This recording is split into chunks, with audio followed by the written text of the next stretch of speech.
The great ship of the Vayari Empire floated like a silver crown above the glowing planet of Sereth. It was larger than any human craft, stretching miles in every direction, its surface covered with strange patterns of light that shifted like living rivers. For humans, it was both a place of wonder and fear, for the Vayari were known across the stars as an ancient power, proud and unchallenged for centuries. Down inside this shining vessel, in one of the many docking bays, a smaller human shuttle touched down. From it stepped Aaron, Earth's chosen diplomat.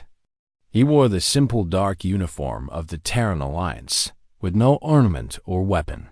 His task was clear, yet the weight of it pressed heavily on his shoulders. He was to represent humanity before the Vayari court and prevent a war that could destroy his people before their place in the stars had truly begun. As Aaron walked down the ramp, he could feel dozens of alien eyes upon him. Vayari guards lined the bay, tall figures with pale skin that glowed faintly in the artificial light. Their armor shimmered like crystal, and each carried a long spear that seemed more like art than weapon. Their gaze was cold, as though they were watching an insect that had somehow entered their palace. Aaron kept his step steady. His heart beat quickly, but he refused to show weakness. The Terran Council had chosen him not for his strength, but for his patience and his will to stand tall even when others looked down upon him. He had studied the history of the Vayari for months, learning their symbols, their gestures, their pride. Still, no book could prepare him for the reality of standing among them. A voice echoed across the bay. It was clear and sharp, carrying a weight of command. "Human diplomat, you will follow." The speaker was a tall figure with golden eyes. Unlike the guards, this one wore no helmet. His features were fine, almost too perfect, and his voice sounded like music crafted with steel. Aaron bowed his head slightly, showing respect but not submission. "I will follow," Aaron said, his tone calm. The alien turned without further word, leading him through a series of long, shining halls. The walls were covered with carvings that shifted when one moved, telling endless stories of Vayari victories. There were battles against other species, grand processions of rulers, and symbols of crowns and flames. Every carving was a reminder that the Vayari saw themselves as eternal masters of the stars. As they walked, Aaron thought of Earth. Humanity had only joined the interstellar community in the last century. Their ships were small, their technology still young compared to others. Many alien empires saw humans as temporary guests who would never last. The Terran Council feared that if the Vayari declared war, Earth would vanish in fire before it had a chance to grow. Finally, the long hall opened into a grand chamber. The ceiling rose higher than any building Aaron had seen, filled with floating lights that glowed like captured stars. At the far end stood a great throne of silver and crystal. Around it gathered dozens of Vayari nobles, their robes shining with colors that shifted like the sea. Their eyes turned toward the human, cold and curious. Upon the throne sat Princess Alira. She was young by the measure of her people, though her presence filled the hall with authority. Her hair was pale like starlight, and her eyes glimmered with sharp intelligence. Though her posture was calm, her gaze carried the weight of generations. She had already judged humanity before Aaron spoke a word. "So," Alira said, her voice carrying through the chamber without effort, "this is the one your kind has sent. A single human stands before the throne of the Vayari. Tell me, why should we listen to the words of a world so young when our empire has seen thousands of suns rise and fall?" Her words struck like a test, meant to crush pride before it could rise.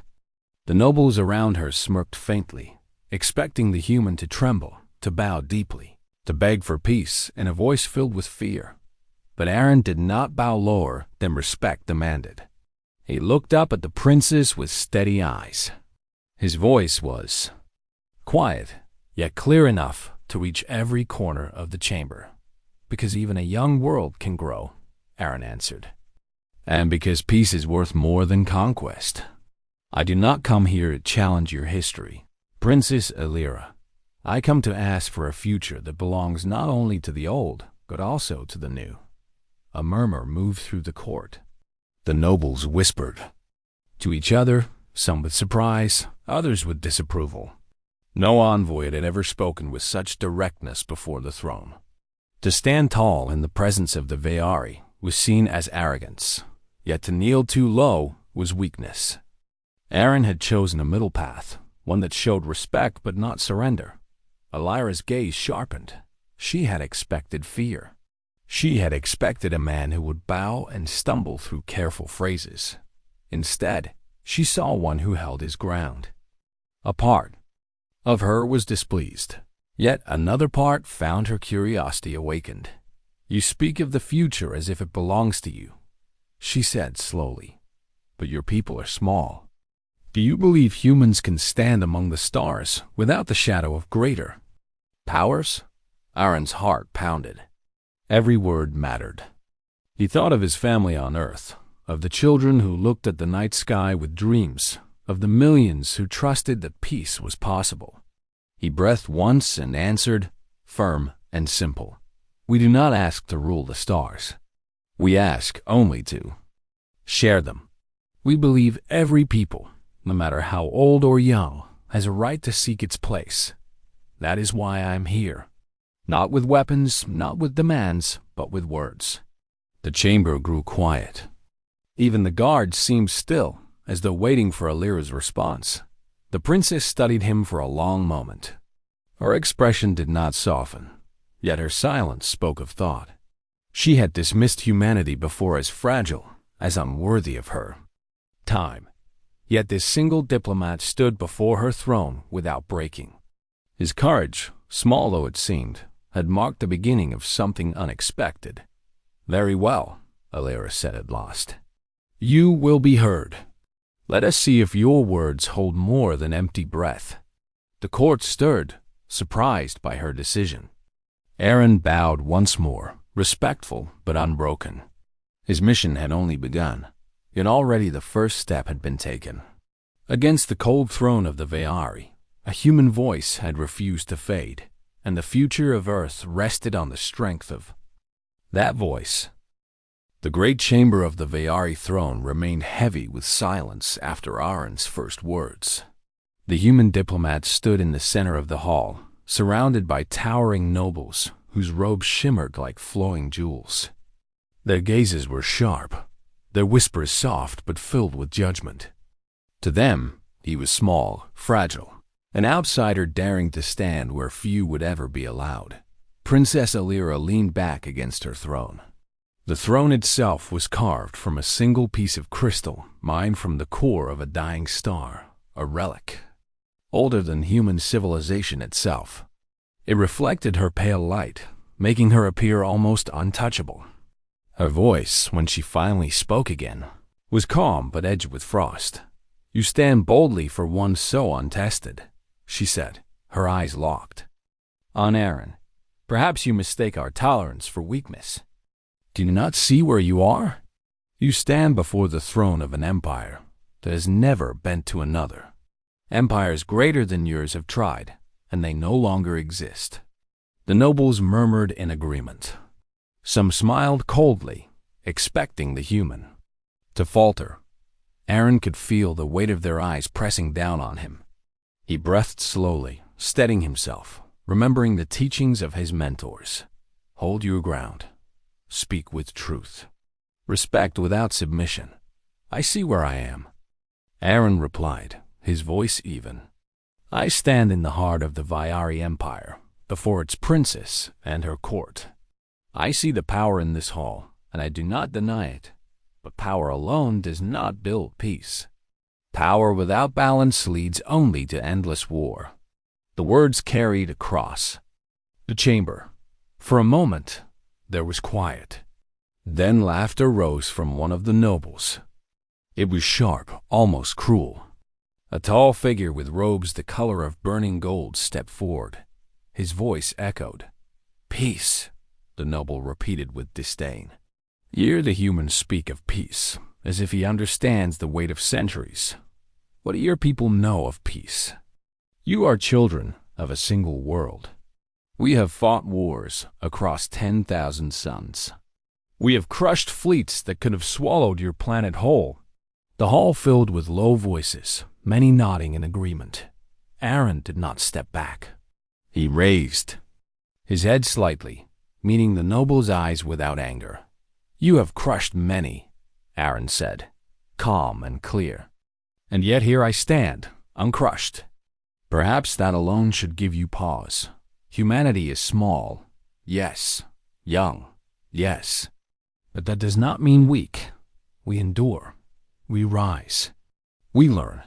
And sometimes it is the young who remind the old of what was forgotten. Stir moved through the chamber. The noble's smirk faded, and he stepped back, unsettled by the human's steady gaze. Elira watched carefully. Her expression did not change, but inside her thoughts began to shift. She had expected the envoy to stumble under pressure, to beg for mercy, or at least to hide behind practiced words. Instead, he spoke with a plainness that was difficult to dismiss. His voice carried no arrogance, only conviction. You speak as though you understand us, Elira said slowly. Tell me then, human, what do you believe the Vayari have forgotten? This was dangerous ground, Aaron knew. One wrong word could end his mission. He let a brief silence hang before answering, choosing his words with care. I believe the Vayari remember victory, he said. I believe you remember power. But perhaps you have forgotten struggle. Perhaps you have forgotten what it means to fight not for conquest, but for survival. That is something humans know well. We were not given the stars. We had to reach for them, piece by piece, with nothing but fragile bodies and stubborn hearts. That struggle is why we value peace, because we know what is lost when it is gone. The chamber fell silent again. Even the shifting lights above seemed to pause. The nobles exchanged glances, their whispers softer now. Some frowned, others looked thoughtful. Elira studied Aaron with eyes that glimmered like ice catching fire. His words had touched something within her, though she did not show it. She had been raised among victories, in a palace where no voice dared speak against the will of her house. To hear a human, one of the youngest races, speak with such steady defiance was both irritating and strangely compelling. You are bold, Aaron of Earth, Elira said at last. Bold enough to risk offense, bold enough to stand when others would kneel. But boldness alone does not earn respect. Words are easy. Action is harder. Tell me, if your people were to face the full strength of the Vayari, what would you do? Surrender? Flee? Or fight until your worlds are ash? The question was sharp, meant to corner him. All eyes turned to Aaron once again. He felt the weight of the core pressing on him like a storm. He thought of his people of Earth, of the fragile colonies spread thin across the stars. They could not survive a war with the Vayari. But he also thought of the human spirit, the fire that refused to be extinguished. Aaron lifted his chin. His voice was steady, not loud but firm. If such a war came, we would fight. Even if the end was certain, we would fight. Not because we believe we could win, but because surrender is the death of the soul. A people who give up without struggle are already lost. And if we must fall, then we would fall standing. The words echoed through the chamber like a strike of iron. For the first time, the nobles did not laugh. They did not whisper. Their eyes, sharp and cold, now studied the human with a new kind of attention. Elira leaned forward slightly on her throne. Her expression remained composed, but her heart beat faster. She had not expected such an answer. Most envoys would have chosen soft diplomacy, promises of loyalty, or clever avoidance. This human, however, chose truth. He was not boasting of victory. He admitted weakness, yet in the same breath showed a strength no weapon could measure. "Interesting," she murmured, almost to herself. Then her voice rose, carrying through the hall. "You may remain, Aaron of Earth. For now, the court will hear you. But know this, your words have placed a weight upon you. If you speak of courage, you will be tested. If you speak of endurance, you will be challenged. The Vayari do not give respect easily." "I would expect nothing less," Aaron replied. The court shifted, uneasy but attentive. For the first time in generations, an outsider had stood before the cold throne and left his marked dot as the chamber emptied slowly. Whispers filled the air. Some nobles were angered, others curious. Elira remained silent, her gaze still fixed on the lone human standing tall beneath the starlit ceiling dot. She had not expected much from Earth's envoy. She had expected fear. She had expected trembling words. Yet what she found instead was something she could not ignore, a voice that carried courage in the heart of weakness. For the first time, the princess of the Vayari wondered if humanity was not as small as she had believed. The next day began with the ringing of crystal chimes across the halls of the Vayari court. Their sound was soft, yet commanding, announcing the gathering of nobles for what they called a trial of truth. Aaron had been warned by his guide, the golden-eyed officer who had led him from the docking bay. "The trial is a tradition," the officer explained, his tone calm but edged with challenge. "Any envoy who seeks to be taken seriously by the court must stand before the nobles and answer their questions. They will test your wisdom, your patience, and your heart." Few outsiders have passed. Aaron only nodded. He did not ask for mercy. He did not ask what would happen if he failed. He knew the answer already.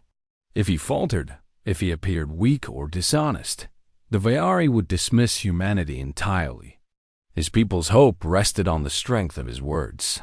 When he entered the chamber once more, it was already full. The nobles stood in a circle, their robes glowing with shifting colors. Their eyes gleamed like cold stars. Princess Elira sat upon her throne, silent but watchful, her hands resting on the silver arms of her seat.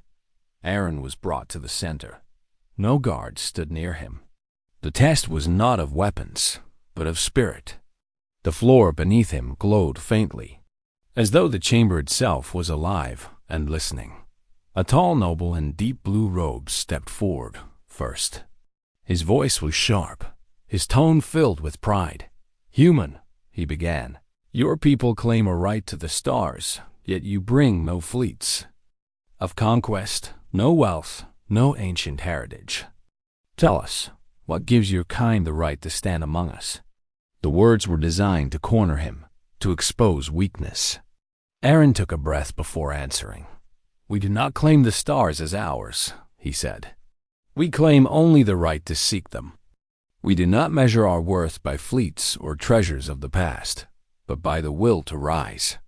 If a mountain is high, does that mean the valley below has no right to climb it? We climb because we must. That is what gives us our right." There was a stir among the nobles. Some frowned, others whispered. The blue-robed noble narrowed his eyes but said no more. A second noble, this one dressed in silver that shimmered like water, stepped forward. Her voice was smooth, but her words carried a trap. "You speak of climbing," she said. "But many who climb fall. What if humanity falls? What if your colonies scatter, your people starve, your stars burn against you? What then will you say of your so-called right?" Aaron felt the weight of her question. He thought of the colonies small, fragile, struggling. He thought of Earth itself, scarred but alive. His answer came with quiet certainty. "Then we will rise again," Aaron said. "If we fall, we will stand. If we are broken, we will mend. If we are scattered, we will find each other. That is what it means to be human. We do not surrender to despair. We endure, and we continue." The chamber grew quiet. Even those who doubted could not miss the strength in his voice. Then a third noble, older than the rest, stepped forward. His robe was black with threads of red fire woven through it. His voice was deep, carrying the weight of centuries. "Human," he said slowly, "you speak well, but words are easy. Tell us then, what is your truth? Not the truth of Earth, not the truth of humanity, but your truth. Who are you, and why you stand here?" This question pierced deeper than the others. It was not about humanity as a whole, but about Aaron himself. For a moment, he was silent. He thought of the years he had trained, the family he had left behind, the weight of being chosen to speak for billions. He thought of his fear and his hope. "I am Aaron," he said at last. "I was born on a small world that you might never notice, a world called Earth. I am no soldier, no conqueror, no king. I am a man who was asked to carry the voice of my people into the unknown. I stand here not because I am the strongest, but because I am willing. I stand because someone must. And if my words fail, at least they will fail with honesty." The chamber was utterly silent. The nobles studied him, their eyes unreadable. Some were unsettled, others curious. Princess Alira leaned forward slightly, her gaze fixed on the human who dared speak such plain truth in a hall of pride and power. For the first time, she spoke during the trial. Her voice was calm, but it carried across the chamber like a blade. "You answer with honesty," Alira said. "But honesty can be weakness as much as strength.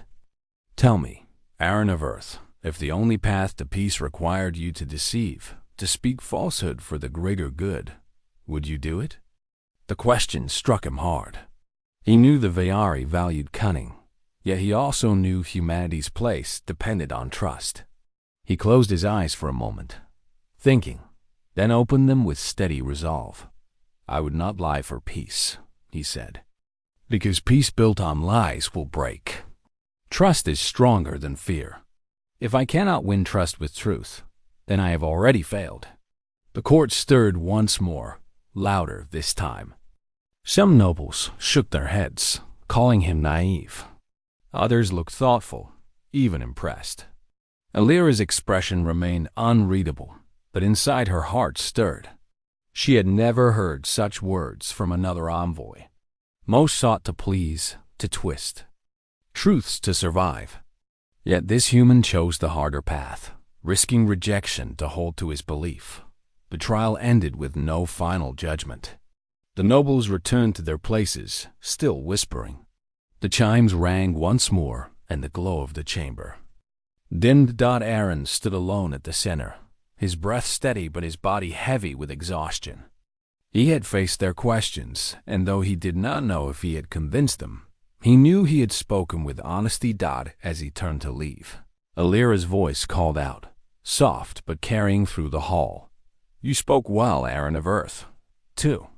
Well, for one I expected to falter. I will watch you closely. Do not disappoint me." Aaron bowed his head slightly, then walked from the chamber. Behind him, the court buzzed with debate. Ahead of him, the path was uncertain. Yet within his chest, he felt a quiet fire. He had not broken. He had not bent. And in that strength, he had planted a seed. In the cold throne of the Veyari, a human voice had begun to change the air. The halls of the Veyari palace glowed with silver light, but beneath the beauty there was a quiet tension. Aaron felt it in the air as he walked back to his chamber after the trial of words. The nobles had watched him with sharper eyes than before, some with interest, others with hidden anger. He knew that his honesty had impressed some, but it had also created enemies. That night, he was unable to sleep. He sat near the tall window of his guest chamber, looking out at the endless stars. Beyond them was Earth, small and distant. He thought of his people and of the promise he had made, to stand, to speak truth, and to protect their future. He reminded himself again that fear was natural, but surrender was not. Unseen by him, shadows were moving elsewhere in the palace. Among the nobles, Not all agreed with Princess Alira's decision to listen to the human envoy. Some believed his words dangerous, for they challenged the pride of the empire. In a private chamber lit by a single blue flame, a group of conspirators gathered. The princess grows curious, one whispered. She listens too closely to this human. His voice must be silenced. It would be simple, another replied. A strike during the council, when all eyes are upon him. None would blame us if the blame fell upon outsiders. But the oldest of them shook his head. Not the human. The princess herself must fall. Only then will her softness end, and the court return to strength. The plot was set in silence. The following day, the council chamber filled again with nobles. Aaron stood at his place, prepared to answer more questions, but the air felt different. The nobles were restless, their gazes sharp. Even Princess Alira, seated high upon the cold throne, seemed to sense the unease. The trial began as before, but the questions were harsher, designed less to test and more to break. Aaron answered as best as he could, steady and calm, but his heart told him something else was near. The lights above flickered faintly. The guards at the edges of the chamber shifted. A sound, almost too soft to notice, echoed from the far hall. Then it happened. A figure cloaked in black broke from the shadows of the chamber wall. In one swift motion, a blade of bright energy flashed in its hand. The target was clear Princess Alira upon the throne. The nobles gasped, frozen for a breath. The guards moved, but their training demanded orders before action, and the moment was slipping away. The assassin leapt forward, the blade raised high. Without thought, Aaron moved. He ran across the chamber floor with a speed born not of strength, but of instinct. He had no weapon, no armor, no plan. Yet as the blade came down toward Alira, he threw himself between the assassin and the throne. The weapon struck his arm, burning into his flesh, but his body blocked the attack from reaching the princess. Aaron staggered from the pain, but did not fall. He seized the assassin's wrist with his uninjured hand and pulled with all his strength. The blade clattered to the floor. Guards rushed forward at last, surrounding the attacker, but it was Aaron who had stood in the way. The chamber was chaos. Nobles cried out, some in fear, others in anger. The assassin was dragged down, struggling against crystal spears. Aaron dropped to one knee, clutching his arm, but his gaze remained on Alira. The princess had not moved from her throne. Her eyes were wide, not from fear, but from shock. No one in the court had acted before the human. The guards had hesitated. The nobles had frozen. Yet Aaron had leapt without pause. The assassin was dragged away, and silence fell again. All eyes turned toward the diplomat, blood running down his arm, his face pale but steady. Alira rose from her throne. The hall seemed to tremble as she stepped down the crystal stairs and stopped before Aaron. For a long moment, she looked at him with an expression none in the court could read. Then she spoke, her voice carrying through the chamber. You placed yourself before danger meant for me. Why? Aaron's breath was heavy, but his voice was steady. Because it was the right thing to do. Life is precious, no matter if it belongs to a princess or a commoner. If I had done nothing, I could not have called myself human. The nobles stirred. Some whispered in disbelief, others in awe. Alira's gaze remained locked on him. In her heart, she felt something she had not known before: respect. Not forced respect, not respect given by title or law, but respect earned by action. You are wounded, she said quietly. It is nothing.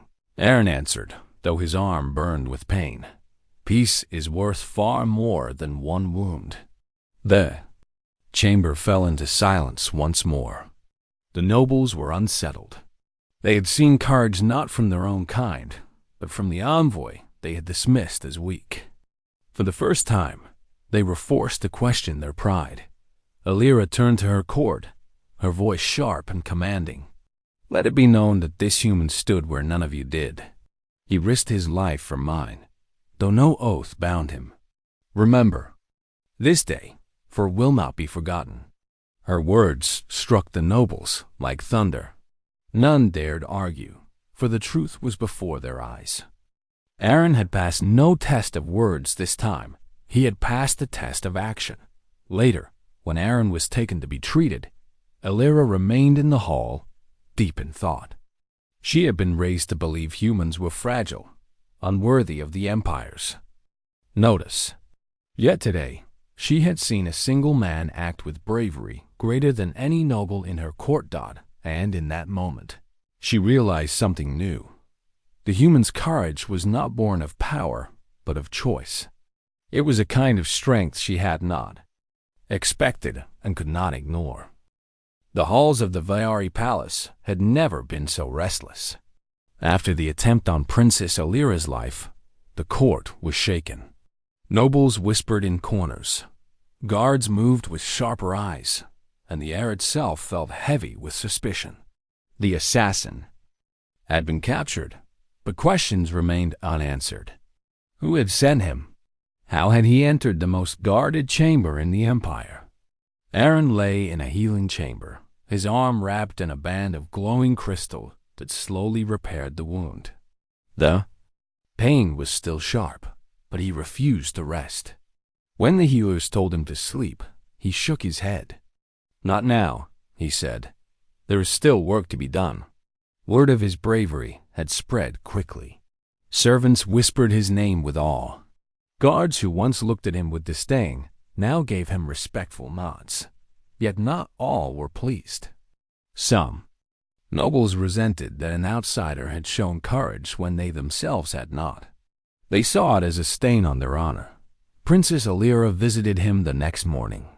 She entered the healing chamber without the usual procession, her steps light, but filled with purpose. Aaron stood when he saw her, though the healers protested. "You should rest," she told him, her tone more gentle than before. "I cannot rest while your court is divided," Aaron replied. His voice was calm, but his eyes showed determination. Illyra studied him in silence for a moment. She had expected him to ask for reward, for favor, perhaps even for safety. Instead, he thought only of the task still before them. She felt the weight of his honesty once more. "You risk yourself without hesitation," she said softly. "Why? You could have stayed still. No one would have blamed you." Aaron met her gaze. "Because I could not watch harm come when I had the chance to stop it. Courage means nothing if it is not used to protect." Her eyes lingered on him, then she nodded slightly. "The council will meet again today. You will be there. Some will praise you, others will try to break you. Are you ready?" "I was ready the moment I left Earth," Aaron answered. That afternoon, the council chamber filled again. Nobles stood in their bright robes, some glaring, others watching with interest. Aaron walked to the center, his wounded arm still bound, yet he stood tall. Princess Illyra sat upon her throne, her expression calm but sharper than before. The first noble to step forward was the one in golden robes who had laughed during the earlier trial. His eyes burned with resentment. "This human is praised for bravery," he said loudly, his voice echoing across the chamber. "But bravery without strength is foolishness." He acted recklessly, and by chance alone the princess was spared. "We should not mistake chance for worth." Several nobles nodded in agreement, but others remained silent. Aaron stood firm. He did not respond with anger. Instead, he lifted his head and spoke clearly. "Perhaps it was chance that I stood where I did. Perhaps it was chance that my body reached the throne before the blade. But courage is never chance. It is choice, and I chose to stand when others waited." The words struck the chamber with force. Even those who disliked him could not deny the truth. Another noble stepped forward, his robe dark as night. "You speak of courage," he said. Words and bravery will not win battles. If war came, what shield would humanity raise? What blade would you carry? Aaron looked at him without hesitation. If war came, our shield would be our will. Our blade would be our unity. We are not the strongest, nor the oldest, but we stand together. That is why I believe peace is worth fighting for, because it gives us all the chance to grow without blood. The court fell into murmurs again. His words did not boast of power. They admitted weakness, but turned it into strength. At last, Alira herself rose from the throne. The hall stilled at once. She stepped down, her robes flowing like silver fire, and faced both her court and the human envoy. "You speak with conviction, Aaron of Earth," she said, "and you act with courage. Yet the Empire does not give respect easily. You have shown the blade and the shield of your people in words, but can you carry them in spirit when tested again?" Aaron's eyes did not falter. "Test me, princess. If I fail, I will fail with truth. But if I endure, you will know my people's heart." Her gaze lingered on him for a long moment. For the first time, the faintest hint of a smile touched her lips, though it was gone in a breath. "Very well," she said. "The court will not forget what has been seen. You have earned the right to continue these talks. But remember, each step you take places greater weight on your shoulders. Do not stumble, for your people's future walks with you." Aaron bowed his head slightly. "I will not stumble." The nobles fell into silence. Some were unsettled, others thoughtful. What had begun as a dismissal of the human envoy had become something far greater. He had spoken with honesty, acted with courage, and faced their scorn without breaking. When the council ended, Aaron left the chamber with slow steps, his body weary but his spirit strong. Guards and servants bowed their heads as he passed. He did not see himself as a hero, but the image had already taken root in the minds of many. Princess Alira remained in the hall after all others had gone. She sat upon the cold throne, her fingers resting lightly against its crystal surface. Her thoughts were not of pride or tradition, but of the human who had changed the rhythm of her court. She had expected weakness. She had expected fear. Instead, she had seen a man wounded yet unbroken, speaking not for himself but for his people. For the first time, she wondered what path lay ahead if humans and Veyari stood not as enemies, but as allies. And though she would never admit it aloud, she felt a quiet respect growing in her heart. The blade had been raised, the shield lifted, and humanity had not fallen. The days after the attack passed slowly within the palace, but the memory of that moment did not fade. Everywhere Aaron walked, eyes followed him. Some gazes carried respect, others suspicion, but none dismissed him any longer. He was no longer only a guest of the court. He was the human who had leapt before the blade. Princess Alira, though silent before her nobles, thought deeply on what she had seen. All her life, she had been surrounded by voices that praised her people's strength, their victories, their unbroken pride. Yet none of them had moved when danger struck. They had waited, calculating, protecting themselves. It had been the envoy from Earth, a world the court considered small and unworthy, who had acted without hesitation. One evening, she summoned Aaron to a private garden within the palace. It was a place few were allowed to enter, a sanctuary of quiet waters and trees that glowed softly under the stars. Aaron followed the golden-eyed officer, who led him across a bridge of crystal to where the princess stood near the water's edge. Alira turned as he approached. Her expression was calm, but her eyes studied him with unusual intensity. "You should not be walking so soon," she said. "The wound is healing," Aaron answered, bowing his head respectfully. "The pain reminds me of why I am here, to stand, even when it is difficult." She regarded him in silence for a moment. Then she spoke. "Tell me, Aaron of Earth, Why did you truly come here? Was it only to beg for peace, or is there something more? Aaron hesitated. He had spoken many times for humanity, but now her question was not directed at his people. It was directed at him. I came because my people asked me to, he said slowly. I came because Earth cannot stand alone against the stars. But more than that, I came because I believe peace is worth more than power.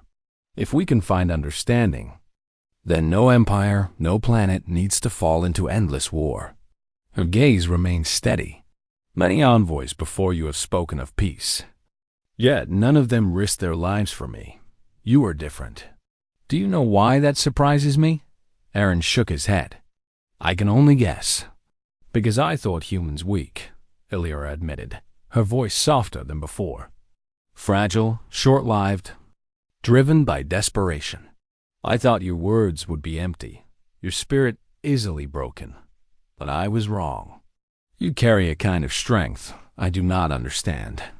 You fight not with fleets or crowns, but with courage. Why is that? Aaron looked out at the glowing water for a moment before answering. Because we have always had to fight that way. On Earth, survival was never certain. Storms, hunger, wars. We faced them all with little more than our will to endure. That is why we stand even when the odds are against us. For us, courage is not a choice. It is the only way forward. Illyra's eyes softened, though her face remained composed. She had heard countless voices speak of strength, but none had spoken like this. His words were simple, yet they carried weight. You risked yourself for me, she said after a pause. Not for your counsel, not for your people, but for me. Why?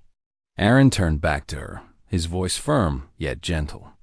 Because life is not measured in crowns or titles. A princess, a farmer, a child, it does not matter. Every life has worth. I acted because it was the right thing to do. Nothing more, nothing less. The garden was quiet, except for the soft sound of water. Illyra's thoughts turned like the stars above them. She had been raised to value strength, to measure all by the weight of power. Yet this human spoke of worth in a way that broke through the cold lessons of her empire. Your words. She began, then stopped. For a moment, she allowed herself to simply look at him. She saw not a conqueror, not a supplicant, but a man who had stood against fear with nothing but resolve. At last she spoke again, her voice steady but softer than ever before. Aaron of Earth, you have changed something in me. I do not admit this easily, but I can no longer see your people as I once did. You say you came for peace. Very well, I will give it to you. I will not let my empire make war against Earth. Aaron felt his chest tighten with relief, but he did not smile. He knew her words carried great risk. Your council may not accept this decision, he said carefully. They will obey, Illyra replied. They may resist, they may whisper in secret, but the throne's word is law. And my word is that your people will not face our blades. For a moment, Aaron could not speak. He had come across light years carrying only words and hope, and now, those words had changed the path of his people. He bowed deeply, not out of duty, but of gratitude. Princess Illyra, your decision will be remembered by generations. Humanity will not forget that when war was near, you chose peace. Illyra turned back toward the water, though her voice carried clearly. Do not mistake this for softness, human. I choose peace not because I see weakness in my people, but because I see strength in yours, a strength unlike ours. Perhaps together, our worlds may grow in ways neither could alone. Aaron stood silently, his heart steady. For the first time since arriving, he felt that the weight upon his shoulders had lessened. He had not only spoken for his people, he had been heard. As he left the garden that night, the stars above seemed brighter. The path ahead was still uncertain, but the first step had been taken. A princess who once dismissed humanity had now chosen to stand beside them. And though Alira returned to her throne with the same calm grace as always, in her heart she carried a quiet truth. She had never expected bravery from a human envoy. Yet it was that very bravery that had changed her decision, and perhaps the future of the empire itself. The palace of the Vayari Empire stood tall beneath the glow of twin moons. Its towers sparkled with silver light, casting long shadows across the city below. For centuries, those towers had looked down on all who came before the throne. Today, for the first time, a human envoy stood there not as a petitioner, but as an equal voice. The council chamber was filled with nobles, soldiers, and advisors. The news had spread swiftly. Princess Alira had made her decision. She would not allow war with Earth. Some nobles were outraged, some were uncertain, and some whispered that perhaps the princess saw what they did not. Aaron walked into the chamber with steady steps. His wounds still ached, but he carried himself, as if no weight pressed upon him. The guards opened the tall crystal doors, and the sound of the chamber fell into silence. All eyes turned toward him. Alira sat upon the throne, her presence as commanding as ever. Yet something in her gaze was different. There was no longer doubt when she looked at him. There was trust. A noble in bright green robes stepped forward. His voice was sharp. "Princess, with respect, this cannot stand. A single human should not decide the path of our empire. Their world is small, their fleet's weak. What do we gain from sparing them?" Alira raised her hand, and silence followed. At once. Her voice was calm but strong. "We gain something no empire has ever gained before. We gain allies who fight not because of pride, but because of belief. Earth may be small, but they are unbroken. I have seen their envoys stand against death itself for no reward. Can you say the same of yourselves?" The noble faltered, and whispers filled the hall. Aaron stood quietly, letting her words strike the court. Another voice rose, deeper and older. "Princess, even if his courage is true, what of the strength of his people? Will they stand when tested, or will they falter as dust before the storm?" Alira turned her gaze toward Aaron. "Answer them, human," she said. "Not for me, for your world." Aaron stepped forward to the center of the chamber. His eyes met those of the nobles who doubted him. His voice was clear. "Humanity has faced storms since the first fires lit our nights. We have endured hunger, war, and endless trials. We do not claim to be the strongest. We do not claim to be the oldest, but we endure. That is our strength. When the storm comes, we do not bow. We rise. That is why you will find us at your side, if you let us stand with you." His words carried across the chamber. There was no boast, no threat, only steady truth. The hall was quiet for a long moment. Then Alira rose from her throne. She lifted a silver staff, a symbol of the empire's power, and struck it against the crystal floor. The sound echoed like thunder. "Hear my command," she said. "From this day, the world of Earth shall not be an enemy of the Vayari. They shall stand as partners. Let this alliance be built not on fear, but on trust. Let all who hear my words know that courage is spoken and the throne has answered." The chamber erupted. Some nobles shouted in protest, others in cautious support. But none dared openly defy the throne. The decision was made. Aram bowed deeply, his heart filled with relief. He had done what many had thought impossible. He had carried his people across light years and returned with peace instead of chains. After the council ended, Alira spoke to him privately. They walked once more in the quiet garden of glowing waters. "You have given my empire something it has not seen in centuries," she said. "A reminder that strength is not only measured in ships or armies. It is measured in the will to act when all others hesitate." Aaron looked at her with respect. "And you have given my people something greater than safety. You have given them a future where they can grow without fear of your fleets above their skies.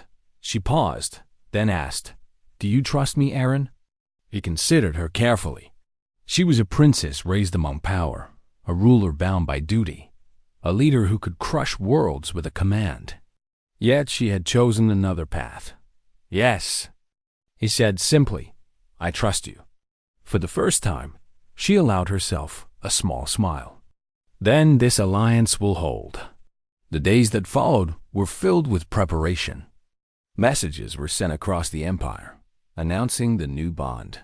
Ships carried the news to Earth, where hope blossomed in the hearts of millions. The alliance was not written in long treaties or endless conditions. It was written in something stronger: trust.